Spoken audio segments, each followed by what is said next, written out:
ಎಲ್ಲರಿಗೂ ನಮಸ್ಕಾರ. ಮೊದಲನೇದಾಗಿ ಮಹಾವತಾರ್ ಬಾಬಾಜಿಯವರನ್ನ, ಸುಭಾಷ್ ಪತ್ರಿಜಿಯವರನ್ನ ಹಾಗೂ ನನಗೆ ಆಧ್ಯಾತ್ಮಿಕ ಗುರುಗಳಾದ ರಂಗನಾಥ್ ಗುರುಜಿಯವರನ್ನ ಹಾಗೂ ನನ್ನ ತಂದೆ ತಾಯಿಯನ್ನ ನೆನೆಯುತ್ತಾ ಇಂದಿನ ಧ್ಯಾನ ಹಂಚಿಕೆಯನ್ನ ನಾನು ಮಾಡ್ಕೊತಾ ಇದ್ದೇನೆ. ಅದೇ ರೀತಿ ಈ ಜೂಮ್ನಲ್ಲಿ ಹಾಜರಿದ್ದಂತ ಎಲ್ಲ ಆತ್ಮಬಂಧುಗಳಿಗೂ ನಮಸ್ಕಾರ, ಧನ್ಯವಾದಗಳು. ಮಾಸ್ಟರ್ಸ್, ಇಂದು ನಾನು ಧ್ಯಾನವನ್ನು ನೀಡಲಿಕ್ಕೆ ತಂದಂತ ಪುಸ್ತಕ ದಿವ್ಯತ್ರಯರು. ದಿವ್ಯತ್ರಯರು ಅಂತಂದ್ರೆ ರಾಮಕೃಷ್ಣ ಪರಮಹಂಸರು, ತ್ರಯರು ಅಂದ್ರೆ 3 ಜನ, ದಿವ್ಯರು ಅಂದ್ರೆ ದಿವ್ಯಾತ್ಮಗಳು. ರಾಮಕೃಷ್ಣ ಪರಮಹಂಸರು, ಶಾರದಾದೇವಿ ಹಾಗೂ ವಿವೇಕಾನಂದರು ಇವರನ್ನೊಳಗೊಂಡಂತ ಒಂದು ಪುಸ್ತಕ. ಅದರಲ್ಲಿ ನಾನು ಶ್ರೀರಾಮಕೃಷ್ಣ ಪರಮಹಂಸರ ಬಗ್ಗೆ ಇವತ್ತು ಧ್ಯಾನವನ್ನ ನೀಡ್ತೀನಿ, ಪುಸ್ತಕ ಪಠಣವನ್ನ ಮಾಡ್ಕೊಂಡಿದ್ದೇನೆ. ಶ್ರೀರಾಮಕೃಷ್ಣ ಪರಮಹಂಸರು ಕ್ರಿಸ್ತ ಶಕ 1875ನೇ ಇಸ್ವಿ ಸಮಯ ಗಂಗಾ ನದಿಯ ತೀರದಲ್ಲಿ ದಕ್ಷಿಣೇಶ್ವರವೆಂಬ ಒಂದು ಪ್ರದೇಶ. ಅಲ್ಲಿ ಭವತಾರಿಣಿ ಜಗನ್ಮಾತೆ ಸುಂದರ ದೇವಸ್ಥಾನದ ಹೊರಗೆ ದಟ್ಟವಾದ ಕಾಡು ಇತ್ತು. ಸಹಸ್ರಾರು ಹಕ್ಕಿಗಳು ಸಂಜೆ ಮರದ ಮೇಲೆ ಕುಳಿತುಕೊಂಡು ವಿಧ ವಿಧವಾದ ಗಾನ ನೈವೇದ್ಯವನ್ನು ಜಗನ್ಮಾತೆಗೆ ಅರ್ಪಿಸುತ್ತಿವೆ. ಕಡವಲಂಚಿನಲ್ಲಿ ಸೂರ್ಯ ಸಂಜೆ ಓಕುಳಿಯಲ್ಲಿ ಚೆಲ್ಲಿ ಮುಗಿಲಿನ ಅಂಚಿನ ಹಿಂದೆ ಮರೆಯಾಗುತ್ತಿರುವನು. ಆ ಸಮಯದಲ್ಲಿ ಸುಮಾರು 20 ವರ್ಷದ ಯುವಕ ಮುಳುಗುತ್ತಿರುವ ರವಿಯನ್ನು ನೋಡಿ ನಿಟ್ಟುಸಿರು ಬಿಡೋನು. ಅಯ್ಯೋ, ನನ್ನ ಜೀವನದಲ್ಲಿ ಆಗಲೇ ಒಂದು ದಿನ ಹೋಯ್ತು, ಇನ್ನೂ ತಾಯಿ ಕಾಣಲಿಲ್ಲ ಎಂದು ಕಂಬನಿ ತುಂಬಿ ಅಳುವನು. ನೆಲದ ಮೇಲೆ ಬಿದ್ದು ಹೊರಳಾಡುವನು. ನದಿಗೆ ಬಂದವರು ಹಿಂತಿರುಗಿ ಹೋಗುವಾಗ ಈ ದೃಶ್ಯವನ್ನು ನೋಡಿ ಅಯ್ಯೋ ಪಾಪ, ಹುಡುಗನು ಹೆತ್ತ ತಾಯಿಗಾಗಿ ಅಳುತ್ತಿರುವನೋ ಏನೋ ಎಂದು ಸಹಾನುಭೂತಿ ಕೋರಿ ಮುಂದೆ ಸಾಗುವರು. ಎಳೆ ಮಗು ಮರಿಯಾದ ತಾಯಿಗೆ ಎಷ್ಟು ಅಳುವುದೋ ಅಷ್ಟು ಅತ್ತನು ಆ ಯುವಕ. ಜಗನ್ಮಾತೆಗಾಗಿ, ಸಂದೇಹಾಸ್ಪದವಾದ ಕಣ್ಣಿಗೆ ಕಾಣದ ದೇವರಿಗಾಗಿ ಅಷ್ಟು ವ್ಯಥೆಪಟ್ಟ. ಅಪರೂಪ ಧಾರ್ಮಿಕ ಜೀವನದಲ್ಲಿ ಕೊನೆಗೆ ನಿರಾಶನಾಗಿ ಗರ್ಭಗುಡಿಯಲ್ಲಿದ್ದ ಬಲಿ ಕೊಡುವ ಖಡ್ಗವನ್ನು ತೆಗೆದುಕೊಂಡನು. ಅದರಿಂದ ದೇವರೆದುರಿಗೆ ತನ್ನ ರುಂಡವನ್ನು ಈಡಾಡುವುದರಲ್ಲಿದ್ದನು. ತಕ್ಷಣ ದೇವಿ ಪ್ರತ್ಯಕ್ಷಳಾದಳು.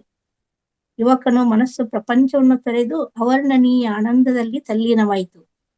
ಅಂದ್ರೆ ಅವಳಿಗೆ ಪ್ರತಿದಿನ ತಾಯಿಯನ್ನ ನೆನೆಸ್ತಾ ತಾಯಿಯನ್ನ ಕಾಣ್ಬೇಕಂತ ಹಂಬಲದಿಂದ ತಾನೇ ಅವನು ಕೊನೆಗೂ ಒಂದು ದಿನ ಏನು ತಾಯಿ ಪ್ರತ್ಯಕ್ಷರಾಗದೇ ಇದ್ದಾಗ ಖಡ್ಗವನ್ನ ತೆಗೆದುಕೊಂಡು ತನ್ನ ರುಂಡವನ್ನ ತಾಯಿಗೆ ಬಲಿ ಕೊಡ್ಬೇಕಂತಂದು ಖಡ್ಗವನ್ನು ತೆಗೆದುಕೊಂಡಾಗ ದೇವಿ ಪ್ರತ್ಯಕ್ಷಳಾದಳು.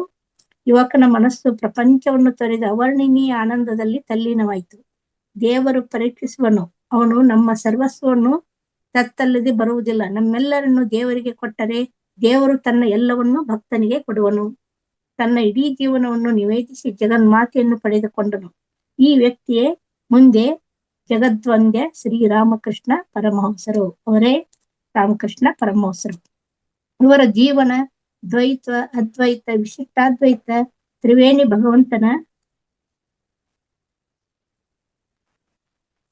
ಭಗವಂತನ ಜ್ಞಾನ ಶಕ್ತಿ ಯೋಗ ಇಲ್ಲಿ ಸಂಧಿಸಿದೆ ಅನ್ನೋದನ್ನ ಇಲ್ಲಿ ನಾವು ಕಾಣ್ಬೋದು. ಮಾಸ್ಟರ್ಸ್, ಇವರ ಬಾಲ್ಯ ಯಾವ ರೀತಿ ಇತ್ತಂದ್ರೆ, ಇವರ ಬಾಲ್ಯದ ಬಗ್ಗೆ ಸ್ವಲ್ಪ ತಿಳ್ಕೊಳ್ಳೋಣ. ಬಂಗಾಳ ಪ್ರಾಂತ್ಯದ ಹೂಗ್ಲಿ ಜಿಲ್ಲೆಯಲ್ಲಿ ಕುಮಾರಪುರವೆಂಬ ಸಣ್ಣದೊಂದು ಗ್ರಾಮ. ಅದು ಕಲ್ಕತ್ತೆಯಿಂದ ಸುಮಾರು 60 ಮೈಲಿ ದೂರದಲ್ಲಿದೆ. ಈಗಿನ ಕಾಲದ ವಾಹನ ಸೌಕರ್ಯಗಳಾವು ಅಲ್ಲಿಗೆ ಇನ್ನೂ ಬಂದಿರಲಿಲ್ಲ. ಹತ್ತಿರದ ರೈಲ್ವೆ ಸ್ಟೇಷನ್ಗೆ ಸುಮಾರು 25 ಮೈಲಿ. ಹಳ್ಳಿ ಸಣ್ಣದು. ಜನರು ನೆಮ್ಮದಿಯಾಗಿದ್ದರು. ಸುತ್ತಮುತ್ತಲೂ ಕಮಲ, ಪುಷ್ಕರಣಿ, ತೋಪು, ಇವುಗಳ ಹಿಂದೆ ಹಸಿರು ಗದ್ದೆ, ಬಯಲು. ಅಲ್ಲಿ ಖುದಿರಾಮ ಚಂಟೋಪಾಧ್ಯಾಯ ಮತ್ತು ಚಂದ್ರಮಣಿ ದೇವಿಯರಿಂದ ಕೂಡಿದ ಒಂದು ಬ್ರಾಹ್ಮಣ ಕುಟುಂಬವಿತ್ತು. ಬಡವರಾದರೂ ದೊಡ್ಡ ದೈವ ಭಕ್ತರಾಗಿದ್ರು. ಯಾವ ಅಧಿಕಾರವೂ ಇವರಿಗೆ ಇಲ್ಲದೆ ಇದ್ರು. ಜನರು ಇವರ ಜೀವನ ಗಾಂಭೀರ್ಯದೆದುರಿಗೆ ತಲೆ ತಗ್ಗಿ ನಡೆಯುತ್ತಿದ್ದರು. ಇವರಿಗೆ ಕ್ರಿಸ್ತ ಶಕ 1836ನೇ ಫೆಬ್ರವರಿ 18ನೇ ದಿನ ಹುಟ್ಟಿದ 4ನೇ ಮಗನೇ ಶ್ರೀರಾಮಕೃಷ್ಣ. ಮಗು ಹುಟ್ಟಿದಾಗ ಗದಾಧರನೆಂದು ನಾಮಕರಣ ಮಾಡಿದ್ರು. ಮನೆಯಲ್ಲಿ ಗದಾಯ ಎಂದು ಕರೆಯುತ್ತಿದ್ದರು. ಕ್ರಮೇಣ ಶ್ರೀರಾಮಕೃಷ್ಣ ಎಂಬ ಹೆಸರವರಿಗೆ ಸೇರಿ ನಂತರ ಇದೇ ಪ್ರಖ್ಯಾತಿಯನ್ನ ಪಡೆದುಕೊಂಡಿತು. ಮಗುವು ಮನೆಯವರಿಗೆ ಮಾತ್ರ ಮುದ್ದಾಗಿರ್ಲಿಲ್ಲ, ಇಡೀ ಹಳ್ಳಿಯೇ ಆ ಮಗುವನ್ನು ನೋಡಿ ಸಂತೋಷಗೊಂಡಿತು. ಅದು ಎಲ್ಲರಿಗೂ ಬೇಕಾದ ಮಗುವಾಯಿತು. ಮಗುವಿಗೆ ಸುಮಾರು 5-6ನೇ ವರ್ಷ ತುಂಬುವ ಹೊತ್ತಿಗೆ ದೇವದೇವಿಯರ ಹಲವು ಸ್ತೋತ್ರಗಳನ್ನ, ರಾಮಾಯಣ ಮಹಾಭಾರತ ಕಥೆಗಳನ್ನು ಇವದು ಕಲಿತುಕೊಂಡಿತು. ನೋಡಿ, 6ನೇ ವಯಸ್ಸಿಗೆ ರಾಮಕೃಷ್ಣರು ಏನು ದೇವಿಯರ ಹಲವು ಕಥೆಗಳನ್ನು ಹೇಳೋದಷ್ಟೇ, ಸ್ತೋತ್ರಗಳನ್ನ ಪಠನೆ ಮಾಡುವುದಲ್ಲ, ರಾಮಾಯಣ ಮಹಾಭಾರತದ ಕಥೆಗಳನ್ನು ಅವರು ಕಲಿತುಕೊಂಡಿದ್ದರು.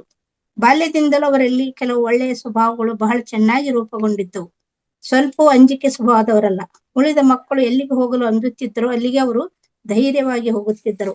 ಸಾಧಾರಣವಾಗಿ ಎಂಥವನಿಗಾದರೂ ಸ್ಮಶಾನ ಸ್ವಲ್ಪ ಅಂಜಿಕೆ ತರುವ ಸ್ಥಳ.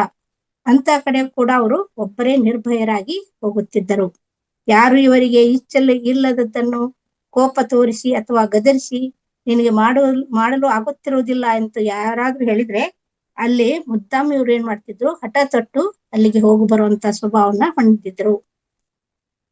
ಶ್ರೀರಾಮಕೃಷ್ಣರನ್ನು ಹಳ್ಳಿಯ ಶಾಲೆಗೆ ಸೇರಿಸಿದರು. ಶಾಲೆಯಲ್ಲಿ ಓದುವುದು ಬರೆಯುವುದರಲ್ಲಿ ಸ್ವಲ್ಪ ಆಸಕ್ತಿ ತೋರಿದ್ರು ಗಣಿತ ತಲೆಗೆ ಹತ್ತಲಿಲ್ಲ. ಶಾಲೆಯೊಳಗೆ ಕುಳಿತು ಓದೋದಕ್ಕಿಂತ ಹತ್ತಿರವಿದ್ದ ತೋಪಿನಲ್ಲಿ ಆಡುವುದರಲ್ಲಿ ಇವರಿಗೆ ತುಂಬಾ ಆಸಕ್ತಿ. ಕೆಲವು ವೇಳೆ ಶಾಲಾ ಉಪಾಧ್ಯಾಯರು ಬರುವುದು ತಡವಾದ್ರೆ ಹುಡುಗರೊಂದಿಗೆ ಹತ್ತಿರವಿರುವ ತೋಪಿಗೆ ಹೋಗಿ ಅವರು ನೋಡಿದ ಬಯಲಾಟವನ್ನು ಆಡುತ್ತಿದ್ದರು. ಅದಕ್ಕೆ ಸಂಬಂಧಪಟ್ಟ ಹಾಡು, ನಟನೆ ಇವುಗಳನ್ನ ಅಭಿನಯಿಸುವುದರಲ್ಲಿ ತುಂಬಾ ಪಾಂಡಿತ್ಯವನ್ನು ಅವರು ತೋರಿದ್ದರು. ಪ್ರಚಂಡ ಜ್ಞಾಪಕ ಶಕ್ತಿ ಇವರಲ್ಲಿತ್ತು. ಹಾಡನ್ನು ಒಂದು ಸಲ ಕೇಳಿದರೆ ಸಾಕು ಅದನ್ನು ನೆನಪಿನಲ್ಲಿಟ್ಟುಕೊಳ್ಳುತ್ತಿದ್ದರು, ಅದರಂತೆ ಅಭಿನಯಿಸುತ್ತಿದ್ದರು. ಶ್ರೀರಾಮಕೃಷ್ಣರು ಹುಟ್ಟು ಕಲೋಪಾಸಕರಾಗಿದ್ರು. ಹುಟ್ಟಿನಿಂದಲೇ ಅವರಿಗೆ ಅವರಿಗೆ ಕಲಿತುಕೊಂಡು ಬಂದಿದ್ರು. ಅಂದ್ರೆ ಹುಟ್ಟಿನಿಂದ ಅವ್ರಿಗೆ ಬಂದಿಟ್ಟದು. ಬಾಹ್ಯ ಪ್ರಪಂಚದ ಮನಸೆಳೆದ ಬಣ್ಣ, ಆಕಾರ, ಭಾವ, ಧ್ವನಿ ಇವುಗಳೆಲ್ಲ ಇಂದ್ರಿಯಾತೀತ ಪ್ರಪಂಚದೆಡೆಗೆ ಇವರನ್ನು ಬೀಸಿ ಕರೆಯುತ್ತಿದ್ದವು. ಶ್ರೀರಾಮಕೃಷ್ಣರಿಗೆ 6-7 ವರ್ಷದ ಸಮಯ. ಆಗ ಒಂದು ದಿನ ಹಸುರುಗದ್ದೆಯ ಬಯಲಿನಲ್ಲಿ ನಡೆಯುತ್ತಿದ್ದರು.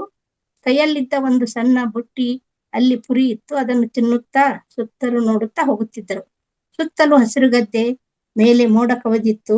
ಅದು ಕ್ರಮೇಣ ವಿಸ್ತಾರವಾಗಿ ಆಕಾಶವನ್ನೆಲ್ಲ ವ್ಯಾಪಿಸಿತು. ಅದರ ಕೆಳಗೆ ಬಕಪಕ್ಷಿಯ ಸಾಲು ಹಾರಿ ಹೋಗುತ್ತಿತ್ತು. ಈ ಬಣ್ಣಗಳ ವೈವಿಧ್ಯತೆಯನ್ನು ನೋಡಿದಾಗ ಅವರ ಮನಸ್ಸಿಗೆ ಯಾವ ಇಂದ್ರಿಯಾತೀತ ಸತ್ಯ ಹೊಳೆಯಿತೋ ತಿಳಿಯದು ಸಂಪೂರ್ಣ ತನ್ಮಯರಾಗಿ ಬಾಹ್ಯ ಪ್ರಪಂಚವನ್ನೇ ಮರೆತು ಬಿಟ್ಟರು. ಹತ್ತಿರವಿದ್ದವರು ಅವರನ್ನು ಮನೆಗೆ ಕರೆದುಕೊಂಡು ಬಂದರು. ಸ್ವಲ್ಪ ಹೊತ್ತಾದ ಮೇಲೆಯೇ ಅವರಿಗೆ ಬಾಹ್ಯ ಪ್ರಜ್ಞೆ ಬಂದುದು. ಆಗ ತಮ್ಮ ಮನಸ್ಸು ಇಂದ್ರಿಯಾತೀತ ಪ್ರಪಂಚದಲ್ಲಿ ಅವರ್ಣೀಯ ಆನಂದದಲ್ಲಿ ತಲ್ಲೀನವಾಯಿತು ಎಂದರು. ಅಂದ್ರೆ ಅವಾಗ ಕೂಡ ಅವರು ಶೂನ್ಯ ಸ್ಥಿತಿಗೆ ಹೋಗೋದನ್ನ ಅವಾಗ್ಲೇ ಅಂದ್ರೆ ಪ್ರಕೃತಿಯನ್ನು ಅಷ್ಟೊಂದು ಆಸ್ವಾದಿಸುತ್ತಿದ್ರು ಅನ್ನೋದನ್ನ ನಾವು ಇಲ್ಲಿ ತಿಳಿದುಕೊಳ್ಬಹುದು. ಅದೇ ತರ ಒಂದು ಶಿವರಾತ್ರಿ ದಿನ ಜಾಗರಣೆ ಮಾಡಿ ಶಿವಪೂಜೆ ಮಾಡ್ಬೇಕೆಂಬುದಕ್ಕೆ ಅಣಿಯಾಗುತ್ತಿದ್ದರು. ಅಂದು ಊರಿನ ಎಲ್ಲರೂ ಜಾಗರಣೆಗೆಂದು ಬಯಲು ನಾಟಕವನ್ನ ಆಡಲು ಕೆಲವರು ಅಣಿಯಾಗುತ್ತಿದ್ದರು. ರಾತ್ರಿ ಆಯ್ತು. ನಾಟಕ ಆರಂಭವಾಗುವ ಸಮಯ ಬಂದರೂ ಶಿವನ ಪಾತ್ರಧಾರಿ ಬರಲಿಲ್ಲ. ವಿಚಾರಿಸುವಲ್ಲಿ ಅವನಿಗೆ ಅನಾರೋಗ್ಯವೆಂದು ತಿಳಿದು ಬಂದಿತು. ಆಗ ಸ್ನೇಹಿತರು ಬಂದು ಶ್ರೀರಾಮಕೃಷ್ಣರನ್ನು ಶಿವನ ಪಾತ್ರವನ್ನು ವಹಿಸಿಕೊಳ್ಳಬೇಕೆಂದು ಕೇಳಿಕೊಂಡರು. ಅವರಿಗೆ ಶಿವನ ಪಾತ್ರ ಮಾಡ್ಬೇಕೆಂದು ಕೇಳ್ಕೊತಾರೆ. ಅವರು ಮೊದಲು ಒಪ್ಪಲಿಲ್ಲ. ಪೂಜೆ ಜಾಗರಣೆಯಲ್ಲಿ ಮನೆಯಲ್ಲೇ ಕಾಲ ಕಳೆಯಬೇಕೆಂದರು ಎಂದರು. ಬಂದವರು ಪಾತ್ರ ಮಾಡಿದರೂ ಶಿವನನ್ನು ಕುರಿತು ಚಿಂತಿಸುತ್ತಲೇ ಇರಬೇಕಾಗುವುದು. ಆದ್ದರಿಂದ ನೀನು ಶಿವನ ಧ್ಯಾನವನ್ನು ಮಾಡಿದಂತೆ ಎಂದು ಸಮಾಧಾನ ಹೇಳಿದ ಮೇಲೆ ಒಪ್ಪಿಕೊಂಡರು. ಶಿವನಂತೆ ಭಸ್ಮ ಬಳಿದುಕೊಂಡು ಜಟಾಧಾರಿಯಾಗಿ ರಂಗಭೂಮಿಯ ಮೇಲೆ ಬಂದು ನಿಂತರು. ರಾಮಕೃಷ್ಣರು ತಾನು ನಟಿಸುತ್ತಿರುವೆನು ಎಂಬುದನ್ನು ಮರೆತು ಶಿವ ಧ್ಯಾನದಲ್ಲೇ ತಲ್ಲೀನರಾದರು. ಕಣ್ಣಿನಿಂದ ಆನಂದ ಬಾಷ್ಪ ಸುರಿಯತೊಡಗಿತು. ಬಾಹ್ಯ ಪ್ರಪಂಚದ ಅರಿವನ್ನೇ ಮರೆತು ಬಿಟ್ಟರು. ನೆರೆದ ಪ್ರೇಕ್ಷಕವರೊಂದಕ್ಕೆ ಶಿವನ ಪಾತ್ರಧಾರಿ ಕಾಣಲಿಲ್ಲ. ಶಿವನಲ್ಲಿ ಐಕ್ಯನಾದ ಶಿವ ಭಕ್ತನು ಕಂಡನು. ಪಾತ್ರ ಮಾಡಲು ಇವರಿಂದ ಆಗಲಿಲ್ಲ. ಹತ್ತಿರವಿದ್ದವರು ಹಾಗೆ ಇವರನ್ನು ಮನೆಗೆ ಕರೆದುಕೊಂಡು ಹೋದರು. ಮಾರನೇ ದಿನವೇ ಇವರಿಗೆ ಜನರು ಅರಿವುಂಟಾಗಿದ್ದು. ನೋಡಿ, ಅಷ್ಟೊಂದವರು ಶೂನ್ಯ ಸ್ಥಿತಿಗೆ ಹೋಗುತ್ತಿದ್ರು. ಅಂದ್ರೆ 7ನೇ ವರ್ಷಕ್ಕೆ ಅಂತಂದು ಇಲ್ಲಿ ತಿಳಿಸ್ತಾರೆ. ಮತ್ತೊಂದು ದಿನ ಇದೇ ರೀತಿ ಮತ್ತೊಂದು ಘಟನೆ. ಅವರು 3 ಮೈಲಿಗಳ ದೂರದಲ್ಲಿದ್ದ ವಿಶಾಲಾಕ್ಷಿಯ ದೇವಸ್ಥಾನಕ್ಕೆ ಕೆಲವು ಹೆಂಗಸರೊಂದಿಗೆ ಹೋಗುತ್ತಿದ್ದರು. ನಡೆದುಕೊಂಡು ಹೋಗುತ್ತಿರುವಾಗ ದೇವಿಗೆ ಸಂಬಂಧಪಟ್ಟ ಹಲವು ಹಾಡುಗಳನ್ನು ಜೊತೆಯವರು ಹೇಳುತ್ತಿದ್ದರು. ದೇವಿಗೆ ಸಂಬಂಧಪಟ್ಟ ಹಲವು ಹಾಡು ಹೇಳುತ್ತಾ ತಕ್ಷಣವೇ ಶ್ರೀರಾಮಕೃಷ್ಣ ಸ್ಥಿರವಾಗಿ ನಿಂತರು. ಕಣ್ಣಿನಲ್ಲಿ ಅಶ್ರುಧಾರೆ ಹರಿಯತೊಡಗಿತು. ಪ್ರಪಂಚದ ಅರಿವೇ ಇವರಿಗೆ ಇರಲಿಲ್ಲ.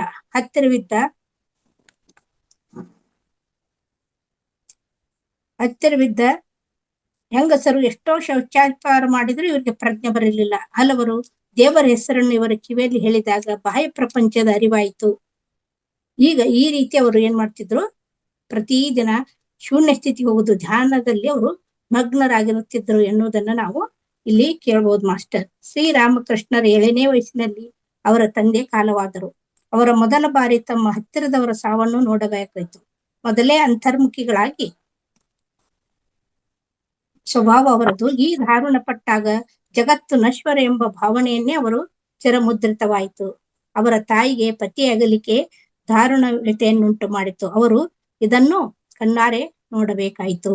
ಸಾಧ್ಯವಾದಷ್ಟು ಯಾವಾಗಲೂ ತಾಯಿಯ ಹತ್ತಿರವಿರುತ್ತಾ ಕೈಲಾದ ಮಟ್ಟಿಗೆ ಅವರಿಗೆ ಸಂತೋಷವನ್ನುಂಟು ಮಾಡುತ್ತಿದ್ದರು. ಕಲ್ಕತ್ತೆಯಿಂದ ನಂತರ ಅವರು ಪುರಿಗೆ ಬರ್ತಾರೆ. ಪುರಿಗೆ ಬಂದು ಅಲ್ಲಿ ಶ್ರೀರಾಮಕೃಷ್ಣರು ಏನ್ ಮಾಡ್ತಾರೆ, ನಾನು ಸನ್ಯಾಸಿತ್ವವನ್ನು ಪಡೆದುಕೊಳ್ತೀನಿ ಅಂತ ಹೇಳ್ತಾರೆ. ಈಗಾಗಲೇ ತಾಯಿ ತನ್ನ ಪತಿಯನ್ನು ಕಳೆದುಕೊಂಡು ಇವನ ಮಗನನ್ನೇ ನೋಡುತ್ತಾ ಅವ್ರು ಏನ್ ಮಾಡ್ತಾರೆ, ಕಾಲವನ್ನು ಕಳೆಯುತ್ತಿರ್ತಾರೆ. ಈ ಮಗನ ನಿರ್ಧಾರದಿಂದ ಅವ್ರಿಗೇನಾಯ್ತು, ತುಂಬಾ ದುಃಖಿತಳಾದರು. ಇದನ್ನು ನೋಡಿ ಮತ್ತೆ ಅವರು ತಮ್ಮ ಬೈರಾಗಿ ವೇಷವನ್ನು ತೆಗೆದುಹಾಕಿ ಮತ್ತೆ ತಾಯಿಯೊಂದಿಗೆ ಇರ್ತಾ ಜೀವನವನ್ನ ಸಾಗಿಸ್ತಾ ಇರ್ತಾರೆ. ಒಂದು ದಿನ ಸಂಜೆ ದುರ್ಗಾ ಇವರು ಎಲ್ಲರೊಂದಿಗೆ ನಟನೆಯನ್ನು ಮಾಡುವುದು ಮತ್ತು ಕೃಷ್ಣನ ಪಾತ್ರವನ್ನು ಹಾಕುವುದು, ಕೃಷ್ಣನ ವೇಷಕ್ಕೆ ಬಟ್ಟೆ ಬರೆಗಳನ್ನು ಮತ್ತು ಚಿನ್ನದ ಕೊಳಲನ್ನು ಇವರು ಹಾಕೋದನ್ನು ನೋಡಿ ಸೀತಾನಾಥ ಪೈನ್ ಎಂಬುವರು ಇವರಿಗೆ ಚಿನ್ನದ ಕೊಳಲನ್ನೇನು ನೀಡ್ತಾರೆ. ತಂದೆಯ ಕಾಲಾನಂತರ ಮನೆಯ ಜವಾಬ್ದಾರಿ ಶ್ರೀ ರಾಮಕೃಷ್ಣ ಹಿರಿಯ ಅಣ್ಣ ರಾಮಕುಮಾರನ ಮೇಲೆ ಬಿದ್ದಿತು. ವಿಸ್ತಾರವಾಗುತ್ತಿರುವ ಸಂಸಾರವನ್ನು ನಿರ್ವಹಿಸುವುದು ಬಹಳ ಕಷ್ಟವಾಯಿತು. ಈತನೇನೋ ದೊಡ್ಡ ವಿದ್ಯಾವಂತನಾಗಿದ್ದನು, ಆದರೆ ಹಳ್ಳಿಯಲ್ಲಿ ವಿದ್ಯೆಗೆ ಗೌರವ ಸಿಕ್ಕಿತೆ ಇಲ್ಲ. ಹೊರತು ಇಲ್ಲಿ ಕಲ್ಕತ್ತೆಗೆ ಹೋಗಿ ಒಂದು ಸಂಸ್ಕೃತ ಪಾಠಶಾಲೆಯನ್ನ ಅವರು ತೆರೆದ್ರು. ಅವ್ರ ಅಣ್ಣ ಶ್ರೀರಾಮಕೃಷ್ಣರು ಈಗ ಕಮಾರಪುರದಲ್ಲಿ ಇದ್ದರು. ಆಗ ಅವರಿಗೆ ಸುಮಾರು 16 ವರ್ಷ. ಹಳ್ಳಿಯಲ್ಲಿದ್ದರೆ ಹುಡುಗ ಓದುವುದಿಲ್ಲವೆಂದು ಕೆಲವು ದಿನಗಳಾದ ಮೇಲೆ ರಾಮಕುಮಾರನು ತನ್ನ ತಮ್ಮನನ್ನು ಕಲಕತ್ತೆಗೆ ಕರೆದುಕೊಂಡರು. ಕೆಲವು ದಿನ ಹುಡುಗನನ್ನು ಓದುದಾರಿಗೆ ಬಿಟ್ಟರು. ಹುಡುಗನಿಗೆ ಓದಿನ ಕಡೆಗೆ ಮನಸ್ಸು ಓಡುತ್ತಿರ್ಲಿಲ್ಲ. ಒಂದು ದಿನ ತಮ್ಮನನ್ನು ಕರೆದು, ಅಂದ್ರೆ ಕುಮಾರರಾಮ್ ಅಂದ್ರೆ ಇವರು ಅಣ್ಣ, ಇವರನ್ನ ಚಿಕ್ಕಪ್ಪನ ಮಗ, ಅವರು ಕರೆದುಕೊಂಡು ಹೋಗಿ ಅಲ್ಲೇ ಶಾಲೆಗೆ ಹಚ್ತಾರೆ. ಆದ್ರೆ ಶಾಲೆಯಲ್ಲಿ ಅವರಿಗೆ ಅಷ್ಟೊಂದು ಆಸಕ್ತಿ ಇರ್ಲಿಲ್ಲ. ಹೀಗೆ ಆದರೆ ಹೇಗೆ, ನಿನ್ನ ಭವಿಷ್ಯವೇನು ಎಂದು ಕೇಳಿದರು. ರಾಮಕೃಷ್ಣರು, ನನಗೆ ಬಟ್ಟೆ ಹಿಟ್ಟು ಕೊಡುವ ವಿದ್ಯೆ ಬೇಡ. ಯಾವುದು ನನ್ನ ಹೃದಯಕ್ಕೆ ಬೆಳಕನ್ನು ಕೊಡಬಲ್ಲದೋ, ಯಾವುದನ್ನು ತಿಳಿದರೆ ಮನುಷ್ಯ ನಿತ್ಯ ತೃಪ್ತನಾಗುತ್ತಾನೋ ಆ ವಿದ್ಯೆ ಪಡೆಯಲು ನಾನು ಯತ್ನಿಸುವೆನು ಎಂದರು. ಅಂದ್ರೆ ಅವಾಗ್ಲೇ ಅವರು ಅಧ್ಯಾತ್ಮದ ಕಡೆಗೆ ಅವರ ಮನಸ್ಸು ವಾಲ್ಬಿಟ್ಟಿತ್ತು. ಆ ರೀತಿ ಹೇಳ್ತಾರೆ. ಇದನ್ನು ಕಂಡ ಅಣ್ಣನಿಗೆ ಪ್ರತಿಭನಾದನು. ತಮ್ಮನು ಸುಲಭವಾಗಿ ದಾರಿಗೆ ಬರುವಂತೆ ಕಾಣಲಿಲ್ಲ. ತಾನು ಹೋಗುತ್ತಿದ್ದ ಕೆಲವು ಮನೆಗಳಿಗೆ ಪೂಜೆಗೆ ಹೋಗು ಎಂದು ಹೇಳಿದನು. ತಮ್ಮನು ಇದನ್ನು ಸಂತೋಷವಾಗಿ ಒಪ್ಪಿಕೊಂಡರು. ಈ ರೀತಿ ಅವರು ಏನ್ ಮಾಡ್ತಾರೆ, ಮುಂದೆ ವಿದ್ಯಾಭ್ಯಾಸವನ್ನಿಟ್ಟು ಪ್ರತಿಯೊಬ್ಬರ ಮನೆಗೆ ಪೂಜೆಗೆ ಹೋಗಲು ನಾನೇ ಆಗ್ತಾರೆ. ಮೇಡಮ್, ನಮ್ದೇನು ಸ್ವಿಚ್ ಆಫ್ ಆಗ್ತೈತೆ ನೆನಪ, ಇದು ಹೋಗ್ತಾ ಇಲ್ಲ. ಆಗ್ತಾ ಇಲ್ವಾ ಮೇಡಮ್? ಅದೇ ವಾಯ್ಸ್ ಕೇಳ್ತಾ ಇದೆಯಲ್ಲ? ಹಾ, ಕೇಳ್ತಾ ಇದೆ ಮೇಡಮ್. ಹಾಕೊಂಡ್ ಮಾಡಿ, ಪರವಾಗಿಲ್ಲ. ನಾನು ಹಂಗೆ ಹಾಕೊಂಡಿದ್ದೆ ಈಗ ಒಂದ್ ಕ್ಲಾಸಲ್ಲಿ. ಬೇರೆಯವ್ರ ಫೋನ್ ಇದ್ರೆ ಜಾಯ್ನ್ ಆಗಿ ಮ್ಯಾಮ್, ಕೊಡ್ತೀನಿ ಕೋಸ್ಟ್. ಹಾ, ಬೇರೆಯವ್ರ ಫೋನ್ ಅದೇನು ಕೇಳ್ತೇವೆ. ಒಂದ್ ಸೆಕೆಂಡ್ ಮೇಡಮ್. ಅಲ್ಲ, ಇದಾಗತ್ತೆ ಅಂದ್ರೆ ಮಾಡಿ, ಸ್ವಿಚ್ ಆಫ್ ಆಗತ್ತೆ ಅಂದ್ರೆ ಬೇರೆಯವ್ರ ಫೋನ್ ಇಂದ ಜಾಯ್ನ್ ಆಗಿ ಬೇಕಾದ್ರೆ ಕೋಸ್ಟ್ ಕೊಡ್ತೀನಿ. ಇನ್ನೊಂದು 10 ನಿಮಿಷ. ಬೆಳಗ್ಗಿಂದ ಕರೆಂಟ್ ಇಲ್ಲ, ಅದು ಚಾರ್ಜ್ ಇಟ್ಟಿದೆ ನಾನು, ಅದು ಯಾಕೆ ತೋರಿಸ್ತಾ ಇದೆ. ಒಂದ್ ಸೆಕೆಂಡ್ ಟ್ರೈ ಮಾಡಿ ನೋಡೋಣ. ಇನ್ನೊಂದು 10 ನಿಮಿಷ ಆದ್ರೆ ಸುಮಾರ ಮುಗಿಯುತ್ತಲ್ಲ. ಯೂನಿವರ್ಸ್ ಸಪೋರ್ಟ್ ಮಾಡುತ್ತೆ, ಟ್ರೈ ಮಾಡಿ ಮೇಡಮ್ ನೋಡೋಣ. ಅದೇ ವಿಡಿಯೋ ಆಫ್ ಮಾಡ್ಕೊಂತೇನೆ. ವಿಡಿಯೋ ಆಫ್ ಮಾಡ್ಕೊಂಡೆ ಮಾಡ್ತಾ ಇರ್ತೇನೆ ಮೇಡಮ್. ಸಪೋರ್ಟ್ ಆಗುತ್ತೆ. ಓಕೆ. ನಂತರ ಅವರು ಪೂಜೆಗಾಗಿ ಪ್ರತಿಯೊಬ್ಬರ ಮನೆಗೆ ಪೂಜೆಗೆ ಹೋಗ್ತಾರೆ. ಪೂಜೆಗೆ ಯಾವ ರೀತಿ ಹೋಗ್ತಾರೆ ಅಂದ್ರೆ, ಬರೀ ಅವರು ಏನು ಕೊಡುತ್ತಂತ ಪೂಜಾ ಕಾಣಿಕೆಗೆ ಮಾತ್ರ ಪೂಜೆಗೆ ಹೋಗ್ತಾ ಇರೋದಿಲ್ಲ. ಅವ್ರ ಮನೆಯವರಿಗೆ ಹೊಸ ಪೂಜಾರಿಯ ಪೂಜೆ ಮಾಡುವ ರೀತಿ, ಅವರ ಭಾವ ಮುಂತಾದವನ್ನು ಅವ್ರು ಯಾವ ರೀತಿ ಅಂದ್ರೆ ನಮ್ಮ ಪೂರ್ಣವಾಗಿ ಆ ಪೂಜೆಯಲ್ಲೇ ಮಗ್ನರಾಗಿ ಪೂಜೆಯನ್ನ ಮಾಡ್ತಾ ಇರ್ತಾರೆ. ಇದನ್ನು ನೋಡಿ ಪ್ರತಿಯೊಬ್ಬರಿಗೂ ಗೌರವ ಉಂಟಾಗುತ್ತೆ. ಇವ್ರ ಬಗ್ಗೆ ತುಂಬಾ ಅನುಕೂಲ ಆಗುತ್ತದೆ,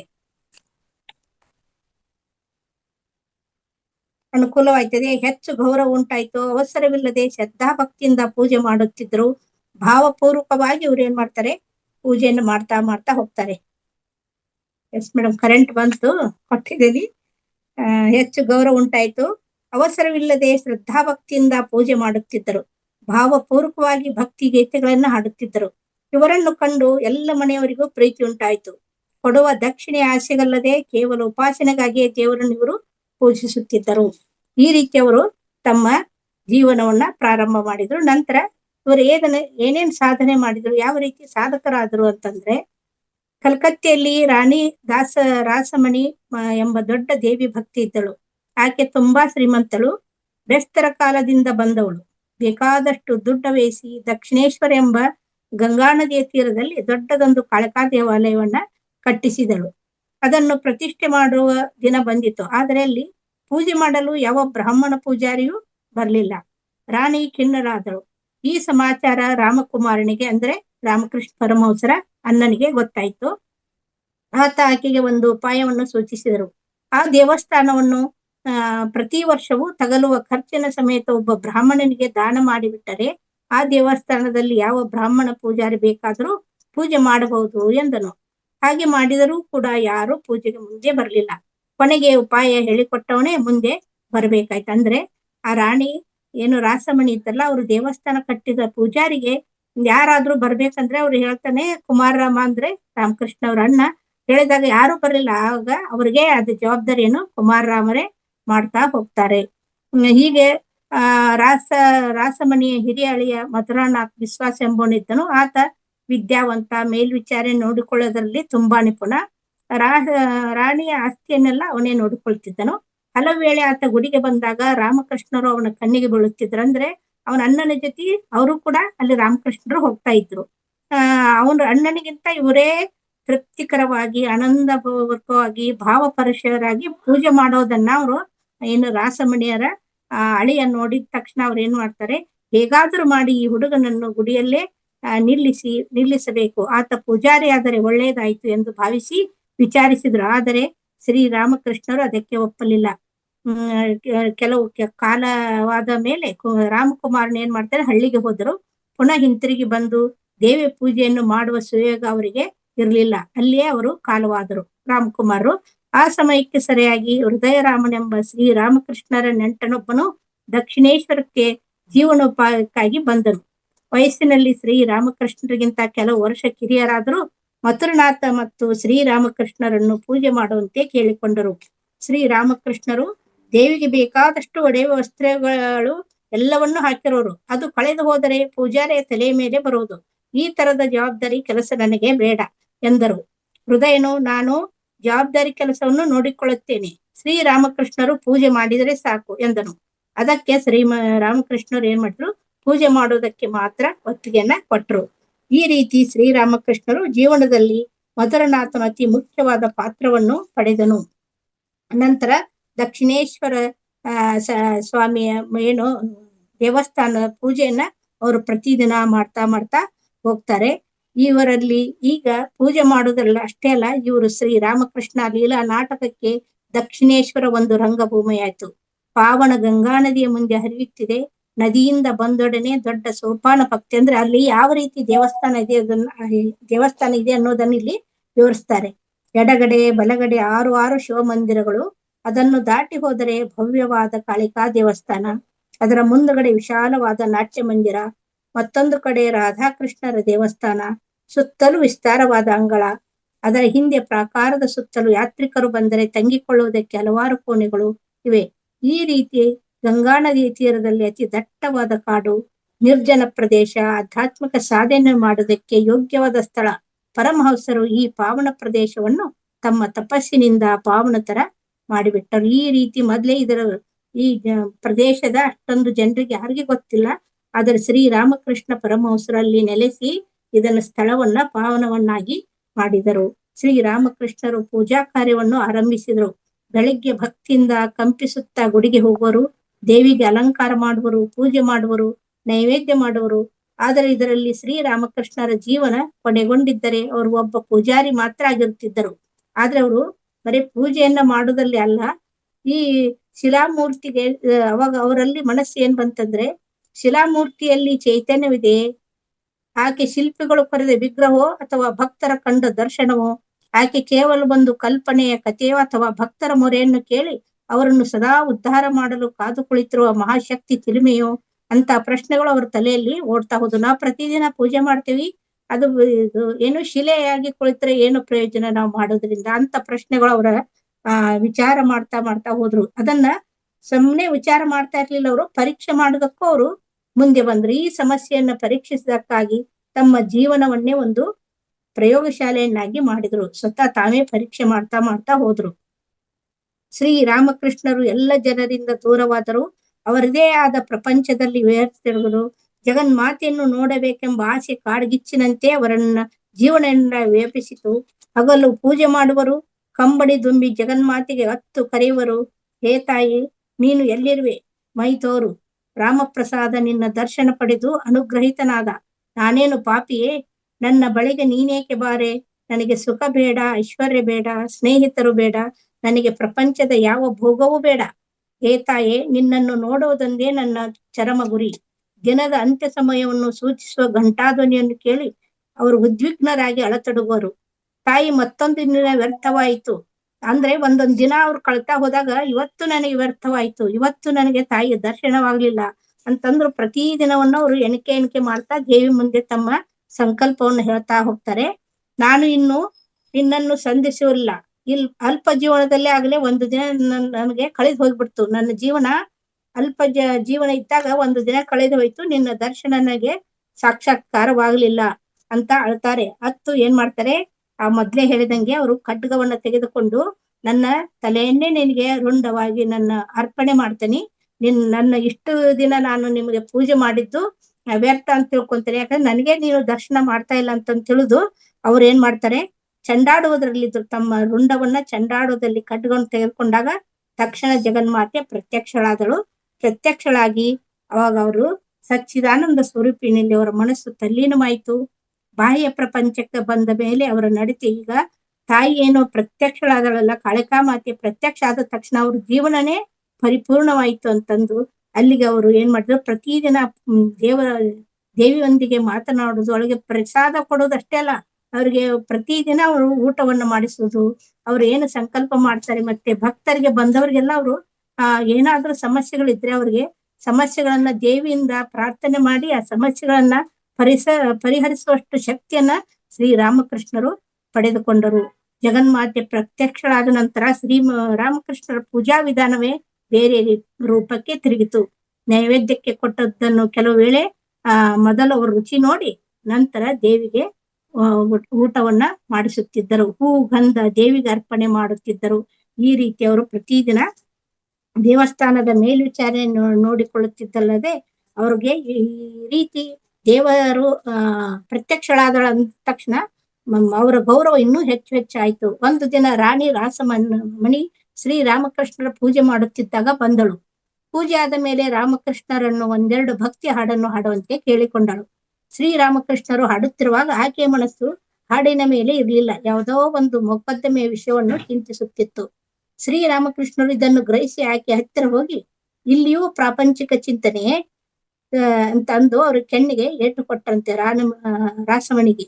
ರಾಣಿ ರಾಸಮಣಿ ತನ್ನ ತಪ್ಪನ್ನು ಒಪ್ಪಿಕೊಂಡು ಕುಪಿತಳಾಗದೆ ಜಗನ್ಮಾತೆ ತನಗೆ ಈ ರೀತಿ ಶಿಕ್ಷಿಸಿದಳೆಂದು ಭಾವಿಸಿದರು. ಈ ರೀತಿ ಅಂದ್ರೆ ಬೇರೆಯವರು ಅವ್ರ ಮನಸ್ಸಿನಲ್ಲಿ ಏನೋ ನಡೀತಾ ಇದೆ ಅನ್ನೋದನ್ನ ಅವ್ರು ಅರ್ಥಕೊಳ್ಳುವಷ್ಟು ಜಾಗೃತರಾದ್ರು. ಅಷ್ಟೊಂದು ದಿವ್ಯ ಶಕ್ತಿಯನ್ನು ಅವರು ರಾಮಕೃಷ್ಣರು ಪಡೆದುಕೊಂಡರು.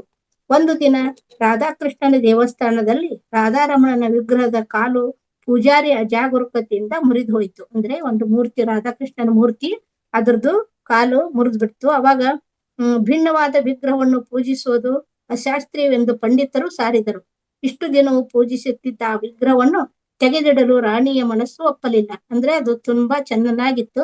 ಆ ವಿಗ್ರಹ ಕಾಲು ಮುರಿದ ತಕ್ಷಣ ಯಾರೋ ಅವ್ರಿಗೆ ಇದು ಭಿನ್ನವಾದಂತ ಏನು ಇದನ್ನ ವಿಗ್ರಹವನ್ನ ಪೂಜೆ ಮಾಡಬಾರ್ದಂತೂ ಎತ್ತಿ ಅಂದ್ರೆ ಬೀಸಾಕ್ ಬಿಡಿ ಅಂತ ಅವ್ರು ಹೇಳ್ತಾರೆ. ಅವಾಗ ರಾಮಕೃಷ್ಣರು ಏನ್ ಹೇಳ್ತಾರೆ ಅಂದ್ರೆ, ನಿನ್ನ ಅಳಿಯ ಮಧುರನಾಥನಿಗೆ ಕಾಲು ಮುರಿದು ಹೋದರೆ ಅವನನ್ನು ನೀನು ಹೊರಗೆ ಕಳುಹಿಸಿ ಬೇರೆ ಅಳೆಯನನ್ನು ಬರಮಾಡಿಕೊಳ್ಳುವೆಯಾ? ಅದರಂತೆ ವಿಗ್ರಹವನ್ನು ಸರಿ ಮಾಡಿ ಉಪಯೋಗಿಸಬಹುದು ಎಂದರು. ಅಂದ್ರೆ ಅವರು ಯಾವ ಶಾಸ್ತ್ರವೂ ಬಗೆಹರಿದ ಒಂದು ಸಮಸ್ಯೆಯನ್ನ ಈ ರೀತಿಯಾಗಿ ಸರಳವಾಗಿ ಅವರು ಬಿಡಿಸಿ ಅದಕ್ಕೆ ಉತ್ತರವನ್ನ ಕೊಡುವಂತ ದಾರ್ಶನಿಕರಾದರು. ಶ್ರೀ ರಾಮಕೃಷ್ಣರು ಪ್ರಪಂಚದಿಂದ ಆರಿಸಿಕೊಂಡು ಒಂದು ಉಪಮಾನದ ಮೂಲಕ ಪ್ರತಿಯೊಂದು ಸಮಸ್ಯೆಗಳನ್ನ ಬಗೆಹರಿಸ್ತಾ ಹೋದ್ರು. ಮಧುರನಾಥನು ಎಷ್ಟೊತ್ತು ಮೇಡಮ್? 4 ಗಂಟೆವರೆಗಿನ? ಇನ್ನು 4:10 ಇದೆ ಅನ್ಸುತ್ತೆ ಮೇಡಮ್. ಒಂದು 10 ನಿಮಿಷನ? ಹಾ ಇದೆ.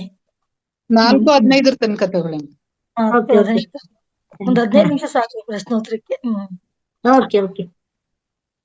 ಮಧುನಾಥನ್ ಈ ರೀತಿ ರಾಮಕೃಷ್ಣರು ಮಾತಾಡುತ್ತ ದೇವರು ಕೂಡ ನಿಯಮವನ್ನು ಮೀರಲಾರ ಎಂದು ಒಂದು ದೇವರಿಗೆ ಅಂದ್ರೆ ಇವರು ಎಷ್ಟು ಶಕ್ತಿಯುತರಾಗಿದ್ದಾರೆ ಅನ್ನೋದನ್ನ ಇವರು ಪರೀಕ್ಷೆ ಮಾಡ್ತಾ ಹೋಗ್ತಾರೆ. ಜನ ಇವರನ್ನು ನೋಡ್ತಾ ಒಂದು ದಿನ ಏನಾಯ್ತಂದ್ರೆ ದೇವರು ಕೂಡ ನಿಯಮವನ್ನು ಮೀರಲಾರ. ಆಗ ಶ್ರೀರಾಮಕೃಷ್ಣರು ದೇವರಿಗೆ ಎಲ್ಲವೂ ಸಾಧ್ಯವೆಂದರೆ ಮಧುನಾಥನ ಹಾಗಾದರೆ ಬಿಳಿ ದಾಸವಾಳದ ಹೂವು ಬಿಡುವ ಗಿಡದಲ್ಲಿ ಕೆಂಪು ದಾಸವಾಳ ಏನೋ ಬಿಡಬಲ್ಲದೆ ಅಂತ ಅವ್ರಿಗೆ ರಾಮಕೃಷ್ಣರಿಗೆ ಕೇಳ್ತಾರೆ. ಅದು ಅವನ ಇಚ್ಛೆ ಇದ್ದರೆ ಬಿಡಬಹುದು ಅಂತ ಸರಳವಾಗಿ ಅವ್ರು ಉತ್ತರ ಕೊಡ್ತಾರೆ. ನಂತರ ಅವರು ನಕ್ಕು ಅವನು ಸುಮ್ನೆ ಹೋಗ್ತಾನೆ. ಮಾರನೇ ದಿನ ತೋಟದಲ್ಲಿ ಹೋಗುತ್ತಿದ್ದಾಗ ಬಿಳಿ ದಾಸವಾಳದ ಗಿಡದಲ್ಲಿ ಒಂದು ಅಪರೂಪವಾಗಿ ಕೆಂಪು ದಾಸವಾಳ ಬಿಟ್ಟಿರುವುದನ್ನ ಅವ್ರು ಗಮನಿಸ್ಬಿಡ್ತಾರೆ. ಅದನ್ನ ತಕ್ಷಣ ನೋಡಿದ ತಕ್ಷಣ ಮಧುರಾತನಿಗೆ ಏನಾಗ್ತದೆ, ನೋಡು ಈ ದೇವರಿಗೆ ಯಾವುದೋ ಅಸಾಧ್ಯವೆಂದು ಮಧುರ ನೀನ್ ಹೇಳಿದ್ದಿ ಅಂತ ಅವ್ರಿಗೆ ತೋರಿಸ್ದಾಗ ಅವ್ರು ಏನಾಗ್ತಾರೆ, ಹಬ್ಬ ಇನ್ನು ಹತ್ತಿರ ಏನು ಮಾತನಾಡೋದು ತುಂಬಾ ಕಷ್ಟ ಎಂದು ಸುಮ್ಮನೆ ತೆಪ್ಪಗಾಗಿ ಅವ್ರು ಏನ್ ಮಾಡ್ತಾರೆ, ಹೋಗ್ಬಿಡ್ತಾರೆ. ಈಗ ಮತ್ತೊಂದು ದಿನ ದೇವಸ್ಥಾನದ ಈ ರೀತಿ ಅನೇಕ ಘಟನೆಗಳನ್ನು ಜನ ಪರೀಕ್ಷಾ ಮಾಡ್ತಾ ರಾಮಕೃಷ್ಣನ ಪರೀಕ್ಷೆ ಮಾಡ್ತಾರೆ. ಒಂದು ಘಟನೆ ನಡೆಯುತ್ತೆ. ಕಳ್ಳರು ನುಗ್ಗಿ ವಿಗ್ರಹದ ಮೇಲಿದ್ದ ಎಲ್ಲಾ ಒಡೆಗಳನ್ನ ಏನ್ ಮಾಡ್ತಾರೆ, ಅಪಹರಿಸಿ ಬಿಡ್ತಾರೆ. ಅವಾಗ ಮಧುರ ಬರ್ತಾನೆ. ಮಧುರ ಅಂದ್ರೆ ರಾಣಿಯವರ ಅಳಿಯ. ಅವನು ಬಂದ್ ಕೇಳ್ತಾನೆ, ನೋಡು ಇಷ್ಟೆಲ್ಲ ನಿನ್ನ ದೇವತೆ ಅಂತ ಹೇಳ್ತಿ, ಅವಾಗೆಲ್ಲ ಶಕ್ತಿ ಇದೆ ಅಂತ ಹೇಳ್ತಿ, ತನ್ನ ಮೇಲೆ ಇದ್ದಂತ ಒಡವೆಗಳನ್ನ ಕಳ್ಳರು ತೆಗೆದುಕೊಂಡು ಹೋಗ್ಬೇಕಾದ್ರ ಅದು ಅವಳಿಗೆ ತಿಳಿಲಿಲ್ವಾ? ತನ್ನ ಒಡವೆಗಳನ್ನ ಅವಳು ರಕ್ಷಣೆ ಮಾಡ್ಲಿಕ್ಕೆ ಆಗ್ಲಿಲ್ಲ, ಮತ್ತು ಜನರನ್ನ ಯಾವ ರೀತಿ ರಕ್ಷಣೆ ಮಾಡ್ತಾಳೆ ಅಂತ ಒಂದು ರಾಮಕೃಷ್ಣರಿಗೆ ಅವರು ಪ್ರಶ್ನೆಯನ್ನ ಮಾಡ್ತಾರೆ. ಮಾಡಿದಾಗ ನೀನು ನೀನ್ ಏನ್ ಮಾತಾಡಿಯೋ, ನಿನಗೆ ಅದು ಬೆಲೆ ಬಾಳುವ ವಸ್ತು ಆಗಿರ್ಬೋದು, ದೇವಿ ಹಾಕೊಂಡಂತ ಏನು ಆಭರಣಗಳು ಬೆಲೆ ಬಾಳುವ ವಸ್ತು ಅಂತಿರ್ಬೋದು, ಆದರೆ ದೇವತೆಗೆ ಎಷ್ಟೊಂದು ಶಕ್ತಿ ಇದೆ ಅಂದ್ರೆ ಅದನ್ನ ಕುಬೇರನ ಏನು ಆಸ್ತಿ ಇದೆ ಅದನ್ನೆಲ್ಲ ಕುಬೇರನ ಕಾಯ್ತಾನ. ಅವನಿಗೆ ಅದು ಅವನಿಗೆ ಬೇಕಾಗಿರ್ಬೋದು, ಅದರಿಂದ ಅವನಿಗೆ ಏನಾಗಿರ್ಬೋದು, ಒಳ್ಳೆ ಕೆಲಸ ಆಗಿರ್ಬೋದು. ಅದಕ್ಕೆ ದೇವಿ ಸುಮ್ನೆ ಇದ್ದು ಅವನ್ನೆಲ್ಲ ಒಡವೆಗಳನ್ನು ತೆಗೆದುಕೊಳ್ಳಿಕ್ಕೆ ಹೇಳಿರ್ಬೋದು, ಅವನಿಗೆ ಒಳ್ಳೇದಾಗ್ಲಿ ಅಂತಂದು ಅಂತ ಅವ್ರು ಈ ರೀತಿ ಅಂದ್ರೆ ಉತ್ತರವನ್ನ ಈ ರೀತಿ ಕೊಡ್ತಾ ಬಂದ್ರು. ಅವಾಗ ಅವನಿಗೆ ದೇವರಿಗೆ ಸತ್ಪುರುಷ ಹೇಗೆ ಒಬ್ಬನ ಮಗನೋ ಹಾಗೆ ಕಳ್ಳನು ಕೂಡ ಒಬ್ಬ ಮಗನೇ ಅವಳಿಗೆ. ಬರೇ ನಾವು ಒಳ್ಳೆಯವರಷ್ಟೇ ಮಕ್ಕಳಲ್ಲ, ಕಳ್ಳನು ಕೂಡ ಅವನಿಗೆ ಮಗ. ಅದಕ್ಕೆ ಅವಳಿಗೆ ಅವಶ್ಯಕತೆ ಇದ್ದದ್ದನ್ನ ಅವಳು ಕೊಟ್ಟಿದ್ದಾಳೆ, ಅವಳಿಗೆ ಅಷ್ಟೊಂದು ಶಕ್ತಿ ಇದೆ ಅಂತ ಅವರು ತಿಳಿಸ್ತಾರೆ. ಈ ರೀತಿ ಶ್ರೀ ರಾಮಕೃಷ್ಣರು ಅಸಾಧಾರಣ ರೀತಿಯಲ್ಲಿ ವ್ಯವಹರಿಸುತ್ತಾ ಸಾಧಾರಣ ಜನರಿಗೂ ಕೂಡ ಅವರು ಪ್ರಶ್ನೆಗೆ ಉತ್ತರವನ್ನು ನೀಡುತ್ತಾ ಹೋಗ್ತಾರೆ. ಈ ರೀತಿ ಮಾಡುವುದನ್ನ ಕಂಡು ಜನ ಏನಂತಾರೆ, ಇವ್ರು ಹುಚ್ಚರಾಗಿ ಹೋಗ್ಯಾರ ಇವರು. ನೋಡಿ ಎಷ್ಟು ದೈವ ಭಕ್ತಿ ಆಧ್ಯಾತ್ಮಿಕ ಹೆಚ್ಚಾದಾಗ ಏನಂತಾರೆ, ಇವ್ರು ಹುಚ್ಚರಾಗಿ ಹೋಗಿರೋರು ಎಂಬ ಸುದ್ದಿ ಸುತ್ತಲೂ ಹಬ್ಬಿತು. ಇದು ಕುಮಾರಪುರಕ್ಕೂ ಮುಟ್ಟಿತು. ಶ್ರೀರಾಮಕೃಷ್ಣರ ತಾಯಿ ಚಂದ್ರಮಣಿ 1859ರಲ್ಲಿ ಮಗನನ್ನು ಕುಮಾರಪುರಕ್ಕೆ ಕರೆಸಿಕೊಂಡರು.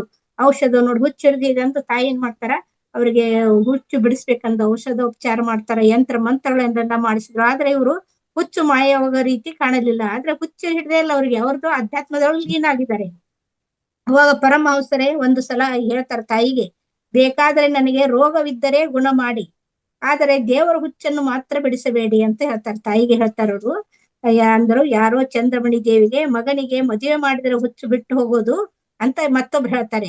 ಅವಾಗ ಅವ್ರು ಏನ್ ಮಾಡ್ತಾರೆ, ಮದುವೆ ಮಾಡ್ಬೇಕೆಂದು ನಿರ್ಣಯ ಮಾಡಿ ರಾಮಚಂದ್ರ ಮುಖ್ಯೋಪಾಧ್ಯಾಯರ ಮನೆಯಲ್ಲಿ 5 ವರ್ಷದ ಹೆಣ್ಣು ಮಗು ಸಿಕ್ಕಿತು. ಆಗ ಶ್ರೀರಾಮಕೃಷ್ಣರಿಗೆ 23 ವರ್ಷ. ನೋಡಿ 23 ವರ್ಷ, 5 ವರ್ಷದ ಮಗುವಿಗೆ ಮದುವೆ ಮಾಡ್ತಾರೆ ಅವರು. ಮದುವೆ ಮಾಡಿದ ತಕ್ಷಣ 5 ವರ್ಷದ ಕೂಸದು. ಇವರು ಮದುವೆ ಮಾಡಿದ ತಕ್ಷಣ ಮತ್ತೆ ಏನ್ ಮಾಡ್ತಾರೆ, 18 ವರ್ಷದ ಅವ್ರಿಗೆ 18 ವರ್ಷ ಡಿಫ್ರೆನ್ಸು ಅಂತ ಮದುವೆ ಆಯ್ತು. ಮದುವೆ ಆಗಿ ಶ್ರೀ ರಾಮಕೃಷ್ಣರು ಮತ್ತೆ ಏನ್ ಮಾಡ್ತಾರೆ, ವಾಪಸ್ ಅಲ್ಲಿಗೆ ಮಧುರೇಶ್ವರ ಬರ್ತಾರೆ. ಅವರು ವಾಪಸ್ ಅದೇ ದೇವಸ್ಥಾನಕ್ಕೆ ದಕ್ಷಿಣೇಶ್ವರಕ್ಕೆ ಬಂದು ಅಲ್ಲೇ ಮತ್ತೆ ಪೂಜೆ ಮಾಡ್ತಾ ಇರ್ತಾರೆ. ಧ್ಯಾನಕ್ಕೆ ಕುಳಿತಾರೆ, ಶಿಲಾ ವಿಗ್ರಹದಂತೆ ಕುಳಿತಾರೆ. ಈಗ ಅವ್ರಿಗೆ ಇನ್ನೂ ಹೆಚ್ಚಾಯ್ತು, ಅವ್ರ ಧ್ಯಾನ ಸಾಧನೆ ಇನ್ನೂ ಹೆಚ್ಚಾಯ್ತು. ಶ್ರೀ ರಾಮಕೃಷ್ಣರು ದೇವಿಯ ದರ್ಶನವನ್ನು ಪಡೆದಿದ್ರು. ಆದರೆ ಅದರಲ್ಲಿ ತೃಪ್ತಿರಾಗಿರ್ಲಿಲ್ಲ. ದೇವರನ್ನು ಎಷ್ಟೆಷ್ಟು ರೂಪಿನಲ್ಲಿ ನೋಡಲು ಸಾಧ್ಯ ಅಷ್ಟು ರೂಪಿನಲ್ಲಿ ನೋಡಲು ಬಯಸಿದ್ರು. ಅದೇ ದೇವರನ್ನು ನಾನಷ್ಟೇ ನೋಡೋದಲ್ಲ, ಎಲ್ಲರಿಗೂ ಕೂಡ ದೇವರ ಕೃಪೆಯನ್ನು ಕಾಣಿಸ್ಬೇಕು. ಎಲ್ಲರೂ ಏನು ಸಮಸ್ಯೆಯಲ್ಲಿದ್ದಾರೆ ಅವುಗಳನ್ನೆಲ್ಲ ಸಮಸ್ಯೆಗಳನ್ನ ಬಗೆಹರಿಸ್ಬೇಕು, ಅವರು ಕೂಡ ಧ್ಯಾನಸ್ಥರಾಗ್ಬೇಕು ಅಂತ ಅನ್ನುವುದನ್ನ ಪ್ರತಿಯೊಬ್ಬರಿಗೆ ತಿಳಿಸ್ಬೇಕು ಅನ್ನೋ ಒಂದು ಇಚ್ಛೆ ಅವರಲ್ಲಿ ತುಂಬಾ ತಾತ್ಸಾರದಿಂದ ಅವ್ರು ನೋಡ್ತಾ ಹೋಗ್ತಾರೆ. ಅದೇ ಧರ್ಮ ಮತ್ತು ಯಾವುದೇ ಇದರಲ್ಲಿ ಧರ್ಮವನ್ನ ಮಾಡುದಿಲ್ಲ. ಯಾವುದೇ ಜಾತಿ ಮತ ಧರ್ಮ ಇವುಗಳನ್ನೆಲ್ಲ ಅವರು ತಿರಸ್ಕಾರ ಮಾಡ್ತಾರೆ. ಯಾವುದೇ ಜಾತಿಯವ್ರು ಬರ್ಲಿ ಎಲ್ಲರಿಗೂ ಕೂಡ ಒಂದೇ ರೀತಿಯಾಗಿ ಕಾಣ್ತಾ ಹೋಗ್ತಾರೆ. ಇವರು ಉಚ್ಚ ಬ್ರಾಹ್ಮಣ ಕುಲದಿಂದ ಬಂದವರು ಅಂತ ತಾನೆಂಬ ಅಹಂಕಾರವನ್ನು ಅಳಿಸುವುದಕ್ಕಾಗಿ ಚಂಡಾಲನ ಮನೆಯಲ್ಲಿ ಕೂಡ ಹೋಗಿ ಅವರು ಕಸವನ್ನ ಗೂಡಿಸ್ತಾರೆ. ನೋಡಿ, ನಾನು ಉಚ್ಚ ಬ್ರಾಹ್ಮಣ ಮನೆಯಲ್ಲಿದ್ದೇನೆ ಅಂತಂದು ಅದನ್ನ ಅವರು ತೆಗೆದು ಹಾಕ್ಬೇಕು. ನನ್ನಲ್ಲಿ ಜಾತೀಯತೆ ಇಲ್ಲವೆಂದು ಏನ್ ಮಾಡ್ತಾರೆ, ಚಂಡಾಲನೆ ಮನೆಯನ್ನು ಹೋಗಿ ಅವರು ಗೂಡಿಸ್ತಾರೆ. ಈ ರೀತಿ ದಾಸ್ಯ ಭಾವದಿಂದ ಭಗವಂತ ಸ್ವಾಮಿಯ ಗುಣ ಭಕ್ತ ಯಾವ ರೀತಿ ನಾವು ಭಕ್ತರು ಯಾವ ರೀತಿ ನಾವು ದೇವರನ್ನ ನಂಬಿ ನಮ್ಮಲ್ಲಿ ನಾವು ಏನು ದೇವರನ್ನ ಕಾಣ್ತೇವೋ ಅವಾಗ ನಮ್ಮೆಲ್ಲ ಸಮಸ್ಯೆಗಳು ಬಗೆಹರ್ತವು, ನಾವು ಒಳ್ಳೆ ದಾರಿಯನ್ನ ಕಂಡುಕೋಬಹುದು ಅಂತ ಅನ್ನೋದನ್ನ ಅವ್ರು ಸಾರ್ತಾ ಹೋಗ್ತಾರೆ. ಈ ರೀತಿ ಇರುವಾಗ ಅವರು ಪರಮಹಂಸರ ದಾಸ್ಯ ಭಾವ, ಆ ಹನುಮಂತನಂತೆ ಇರುವುದು, ಸಖ್ಯ ಭಾವ, ಭಗವಂತನಿಗೆ ಧಾರೆ ಎರೆಯುವುದು, ವಾತ್ಸಲ್ಯ ಭಾವದಿಂದ ಪ್ರತಿಯೊಬ್ಬ ಭಕ್ತನನ್ನು ನೋಡುವುದು, ಮಧುರ ಭಾವದಲ್ಲಿ ಅವರು ಭಗವಂತರಿಗೆ ಸತಿಪತಿಯರ ಸಂಬಂಧವಿರುವುದನ್ನು ತಿಳಿಸ್ತಾರೆ. ಈ ರೀತಿ ಶ್ರೀರಾಮಕೃಷ್ಣರು ಭಾವ ಜೀವನ ಸರ್ವತೋಮುಖವಾದ ಯಾವ ಭಾವದಲ್ಲಿ ಯಾವ್ಯಾವ ಭಾವದವರು ಬರ್ತಾರಿಲ್ಲ ಅವ್ರಿಗೆ ಅದೇ ಭಾವದಲ್ಲಿ ಅವ್ರು ಏನ್ ಮಾಡ್ತಾರೆ, ಉತ್ತರ ನೀಡ್ತಾ ಅವರ ಪ್ರಶ್ನೆಗಳಿಗೆ ಅವರು ಉತ್ತರವನ್ನು ನೀಡ್ತಾ ಹೋಗ್ತಾರೆ. ಈ ರೀತಿ ನಾವು ಅನುಷ್ಠಾನಕ್ಕೆ ಈ ಬಾಹ್ಯ ಸಲಕರಣೆಗಳೆಲ್ಲ ಬೇಕಾಗಬಹುದು. ಎಲ್ಲಿಯವರೆಗೂ ತಾತ್ವಿಕ ರಂಗದಲ್ಲಿ ನಿಂತು ವಾದ ಮಾಡುತ್ತಿರುವೋ ಅಲ್ಲಿಯವರೆಗೂ ದೇವರನ್ನು ನಿರ್ಗುಣ, ನಿರಾಕಾರ, ನಿರಂಜನೆಂದು ಹೇಳುತ್ತಿರಬಹುದು. ಆದರೆ ನಾವು ಅವನನ್ನು ಕುರಿತು ಚಿಂತಿಸಬೇಕಾದರೆ ನಿರಾಕಾರಕ್ಕೆ ಒಂದು ಆಕಾರ ಕೊಡಬೇಕು. ಅಂದ್ರೆ ನಾವು ಈಗ ಇಲ್ಲಿ ಅವರು ಭಕ್ತಿ ಪೂಜೆಗೆ ಹೆಚ್ಚು ಪ್ರಾತಿನಿಧ್ಯತೆ ಕೊಟ್ಟರು ಅನ್ನೋದನ್ನ ಕಾಣ್ಬಹುದು. ಅವರು ಏನ್ ಮಾಡಿದ್ರು, ಒಂದು ನಿರ್ಗುಣ ಅಂದ್ರೆ ಅವನು ಯಾವುದೇ ಆಕಾರ ಇಲ್ಲದವನು ಅಂತ ನಾವು ಕೇಳ್ತೇವೆ. ಆದ್ರೆ ನಿರಾಕಾರಕ್ಕೆ ಒಂದು ಆಕಾರ ಕೊಡ್ಬೇಕು. ಆಕಾರ ಕೊಟ್ಟಾಗ ನಾವು ಏನ್ ಮಾಡ್ತೀವಿ, ನಮ್ಮಲ್ಲಿರುವಂತ ಭಾವನೆ ಬೇಗನೆ ಅಲ್ಲಿ ಕಲಿತು ನಾವು ಶೂನ್ಯ ಸ್ಥಿತಿಗೆ ಹೋಗ್ಲಿಕ್ಕೆ ಸಾಧ್ಯ ಅಂತ ಹೇಳಿದ್ರು. ಆಮೇಲೆ ಅವರು ಎಲ್ಲ ಧರ್ಮಗಳಲ್ಲಿಯೂ ಚರ್ಚು, ಮಸೀದಿ, ದೇವಸ್ಥಾನ ಎಲ್ಲವರು ಹುಟ್ಟಿದ್ರು. ಯಾವರು ಕೂಡ ಒಂದು ವಿಗ್ರಹವನ್ನೇ ನಾವು ಕಾಣ್ಬಹುದು ಅಂತ ಹೇಳ್ತಾರೆ. ಹಿಂದೂಗಳಲ್ಲಿ ವಿಗ್ರಹ ಮೂರ್ತಿ ಪೂಜೆಯನ್ನು ಮಾಡೋದನ್ನ ನಾವು ನೋಡ್ತೀವಿ. ಯಾವುದೇ ರೀತಿ ಕುರಾನಿನಲ್ಲಿ ಸುರಗವಾಗಬಹುದು. ಮತ್ತೆ ಕ್ರಿಶ್ಚಿಯನ್ರು ಸಿಲುಬೆಯನ್ನ ಪೂಜೆ ಮಾಡ್ತಾರೆ. ಅದೇ ರೀತಿ ಪಾರ್ಸಿಯರು ಬೆಂಕಿಯನ್ನ ಪೂಜೆ ಮಾಡ್ತಾರೆ. ಅಂತೂ ಒಂದಲ್ಲ ಒಂದು ನಾವು ಒಂದು ವಸ್ತುವನ್ನ ಪೂಜೆಗಾಗಿ ನಾವು ಇಟ್ಕೊಂಡಿದ್ದೇವೆ ಅಂತ ಅವರು ತಿಳಿಸ್ತಾರೆ. ಈ ರೀತಿ ಪೂಜಾ ವಿಧಾನವನ್ನ ಮತ್ತು ಪಂಚೇಂದ್ರಿಯಗಳಿಗೆ ಅವರು ಸಂಬಂಧಿಸಿದ ರೂಪ, ರಸ, ಶಬ್ದ, ಸ್ಪರ್ಶ, ಗಂಧವನ್ನ ಉಪಯೋಗಿಸಿ ಈಗ ಪೂಜೆ ಮಾಡ್ಬೇಕಾದ್ರೆ ನಾವು ಪೂಜಾ ಸಮಯದಲ್ಲಿ ಘಂಟಾನಾದ ಮಾಡುವೆವು, ಆರತಿಯನ್ನು ಎತ್ತುವೆವು, ಪರಿಮಳವನ್ನ ನಿವೇದಿಸುವೆವು, ಆಕಾಶದ ನೆನಪನ್ನು ತರುವ ಬಟ್ಟೆಯನ್ನು ಸಮರ್ಪಿಸುವೆವು. ಇವೆಲ್ಲ ಕೂಡ ನಮ್ಮ ಪಂಚೇಂದ್ರಿಯಗಳಿಗೆ ಹೋಲುವಂತ ನಾವು ಪೂಜಾ ವಿಧಾನದಲ್ಲಿ ಬಳಸ್ತೀವಂತ ಅವರು ಪ್ರತಿಯೊಂದು ಪಂಚೇಂದ್ರಕ್ಕೆ ಹೋಲಿಕೆ ಮಾಡ್ತಾ ಪೂಜಾ ಸಾಮಗ್ರಿಗಳಿಗೆ ಯಾವ ರೀತಿ ನಾವು ಬಳಕೆ ಮಾಡ್ತೀವಿ ಅನ್ನೋದನ್ನ ನಮ್ಮ ಸೂಕ್ಷ್ಮ ಭಾವದಲ್ಲಿ ಅವರು ತಿಳಿಸ್ತಾರೆ. ನಂತರ ಗುರು ಶಿಷ್ಯರು ಶ್ರೀರಾಮಕೃಷ್ಣರು ಎಲ್ಲ ಸಾಧನೆಗಳನ್ನು ಮಾಡಿ ಸಿದ್ಧಿ ಎಂಬ ಅಮೃತವನ್ನು ತಮ್ಮ ಹೃದಯದಲ್ಲಿ ಶೇಖರಿಸಿಟ್ಟುಕೊಂಡರು. ಆದರೆ ಅಮೃತವನ್ನು ತಾವು ಮಾತ್ರ ಸವಿದು ಧನ್ಯರಾಗ ಬಯಸಲಿಲ್ಲ. ಜಗದ ಕಷ್ಟ ನಷ್ಟಗಳಲ್ಲಿ ಸಿಕ್ಕಿ ನೊಂದವರಿಗೆಲ್ಲ ಅದನ್ನು ಹಂಚಿ ಅವರನ್ನು ಸುಖಿಗಳನ್ನಾಗಿ ಮಾಡ ಬಯಸಿದರು. ಆನಂದವನ್ನು ಯಾವಾಗಲೂ ಮತ್ತೊಬ್ಬನಿಗೆ ಹಂಚಿದಾಗ ಅದು ಇಮ್ಮಡಿಯಾಗ ಬಯಸುವುದು ಎಂದು ಅವರು ತಿಳಿದಿದ್ದರು. ಅದನ್ನ ಪ್ರಪಂಚದಲ್ಲಿ ಪ್ರತಿಯೊಬ್ಬರಿಗೂ ಇದನ್ನು ಹಂಚಬೇಕಂತ ಅನ್ನೋದನ್ನ ಅವರು ಇಚ್ಛೆ ಮಾಡಿಕೊಂಡಿದ್ದರು. ಈ ರೀತಿ ರಾಮಕೃಷ್ಣರು ತಮ್ಮ ಜೀವನವನ್ನ ಏನು ಕಾಳಿಕಾ ಮಾತೆಯ ಪೂಜೆಯಲ್ಲಿ ಮಗ್ನಗೊಳಿಸಿದ್ರು ಅಂತ ಹೇಳುತ್ತಾ ಇನ್ನು ತುಂಬಾ ಇದೆ ಮೇಡಮ್. ಮುಂದಿನ ಸೆಷನ್ದಲ್ಲಿ ಅದನ್ನ ಶ್ರೀ ಶಾರದಾ ದೇವಿ ಅವರು ಯಾವಾಗ ಬಂದ್ರು ಮತ್ತು ಅವರ ಯಾವ ರೀತಿ ಸತಿಪತಿಗಳಲ್ಲಿ ಅವ್ರದ್ದು ನಡೆಯುತ್ತೆ ಅನ್ನೋದನ್ನ ಮುಂದಿನ ಅಧ್ಯಾಯದಲ್ಲಿ ನಾನು ಹೇಳಲಿಕ್ಕೆ ಇಚ್ಛೆ ಪಟ್ಟಿದ್ದೇನೆ. ಈ ಅವಕಾಶ ಮಾಡಿಕೊಟ್ಟಿದ್ದಕ್ಕ ಎಲ್ಲರಿಗೂ ಧನ್ಯವಾದಗಳು.